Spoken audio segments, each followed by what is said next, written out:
ABC Kinderteach presents Goodnight Opus, written by Berkeley Breathe. "Which book, dear Opus, may I read you tonight?" asked Grandma with love at the start of that night. "Why, my favorite," I said, "the one with the rhymes, the same one you've read me 209 times."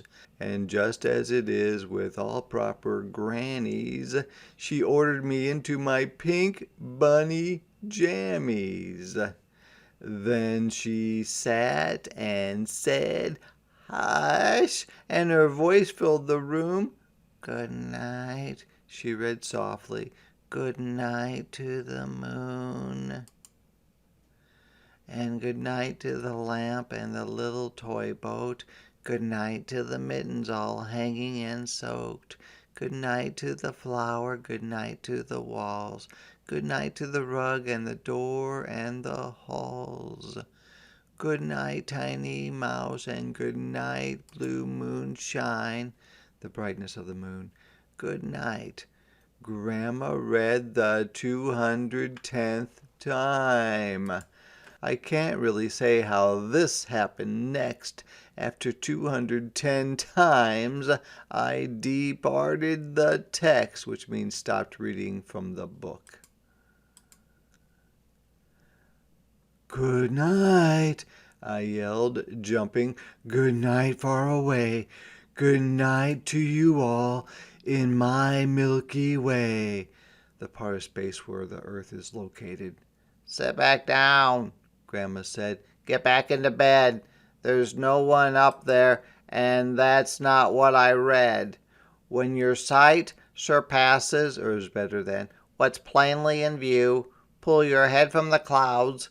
Keep the ground to your shoes." So she's telling him, don't let your imagination get carried away.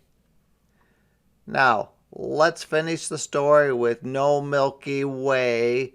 It's improper, not the right thing to do, that folks get so carried away." So he's trying to make up his own story, and she does not like it. But she read no further, she said nothing more. Yes, Grandma had paused for a snooze, a little nap, and a snore. Now I take full blame for all that came next, for I continued the story, but departed the text. So he stopped talking about her story and started with his own story. And look at, there's Abraham Lincoln on the wall. "Good night," I yelled down to the chap 'neath my bed, or something under his bed. "Good night to you, big-nosed, blue-footed biped," walks on two legs. "I'm so sorry I've missed you each night, but tonight I was told not to focus on things out of sight." "Yes, good night," said the beast with the toes taffy blue. "I've been here for years and not noticed you." Saw that you were there. "Let's finish your story and get carried away. We'll wish them good night in that far Milky Way." My friend winked to me as his voice dropped to whispers. "Let's go there ourselves. Wish it right to their kissers," their lips. "A team's what we need." That's just what I said. So he signed up my pillow and gave him a head. So it's going to be this thing underneath his bed and this pillow with a balloon head that's going with him. Not many people. And look at, there's his pink pajamas. But what of dear Grandma? There's no need to tell her. We hoisted and snuck her down to the fruit cellar, which is like the basement. She'd hear nothing there as she snored in her slumber, comfy and snug under tons of cucumber. So they hauled Grandma to the basement so that she wouldn't wake up.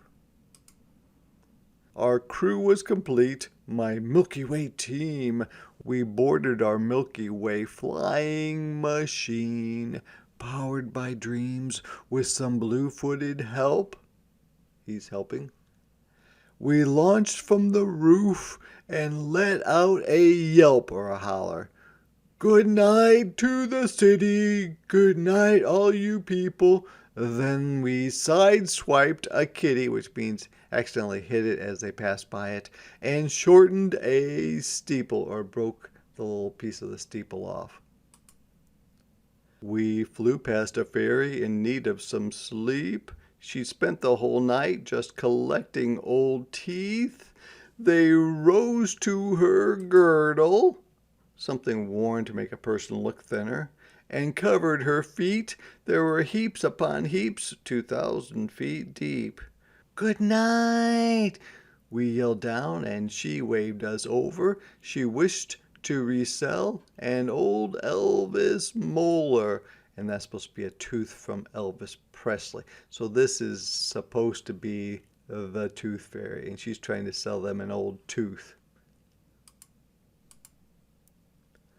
We dropped in to check on the Washington scene, Washington, D.C., the capital, where I talked with Abe Lincoln and told him our scheme, our plan. He said he himself had chased a few dreams, but now that he's marble, or made of marble, he wished for small things. And what, I then asked, would you most like to do? So he's asking, what would you like to do? And this is what he said. A swan dive, he said. So we stripped and did too. So they took off their pants and shirt and left their long johns on and jumped into the water. And a swan dive is jumping into the water with your arms out.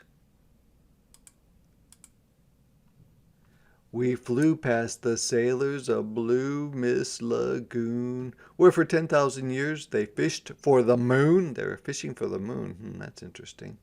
They've seen it up there and they just want to hook it. They dream that one day they might baste it and cook it. So they want to eat the moon. Good night, I called down. We'd help, but we're late. We're off to the stars. And they yelled, bring some bait. We flew through the clouds, and that's where we met all those wonderful folks aboard that big jet. It looks like they're worried and scared about hitting them. We yelled them good night till our faces turned purple, but theirs turned to white like they'd swallowed a gerbil. Everybody was afraid. We haven't a clue as to what caused the scare. They slipped by quite nicely with inches to spare, not very much to spare. Then we soared higher up till the whole sky was filled with lovable friends that the Milky Way spilled. So they kept flying higher. There, all above us, 6 billion, and a billion is 1,000 million, or a huge number, udders, and those are udders. No cow dads around, just milky cow mudders or mothers. Good night, I cried out. Good night, one and all. Then they served us ice cream for a Milky Way ball. 'Twas time to go home, and they wept and said no. Then they kissed us good night, all 6 billion or so. So here is the freshest of up to now tips. If you're due a cow smooch, avoid those cow lips. I found my way home and collapsed, fell down from being tired, on the floor. Not long before Grandma showed up at the door.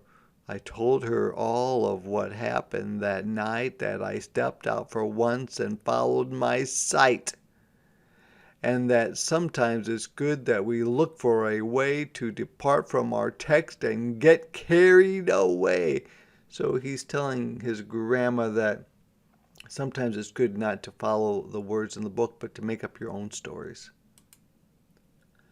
For years I've thought back to how Grandma had listened to all the great things that I said she'd been missing.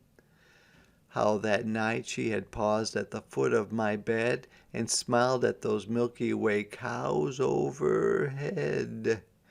I sure like to think that one night or the next she'll get carried away and depart from the text. And so she's imagining there's this horse. Of course, she has her pink bunny pajamas on too.